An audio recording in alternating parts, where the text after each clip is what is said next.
In this video, we'll cover the Shapes icon, and we'll briefly cover the line type called Score. If you like making custom cards, you'll probably use both Shapes and Score a lot. Anytime your project calls for creative basics, you'll head right to the Shapes icon. When you need things like a square for the base of a card, done. A perfect circle for a title element, there it is.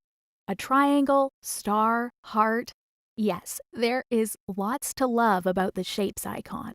Just click the shape you want and it's instantly added to the canvas. Since we mentioned cards, let's take a look at this line here. That's a score line.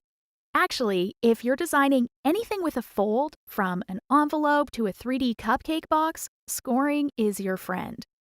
During assembly, the score line signifies where to fold our cut materials.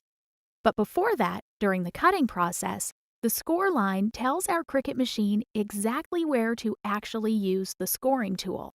So anytime you see this dashed line on the canvas, that signifies a score. Rotate it or change the length to get it exactly where you want it. And just like cut and write, which we covered in previous videos, score, here in the Cricut world, gets its own line type. We'll come back to score in later videos when we cover the attach function.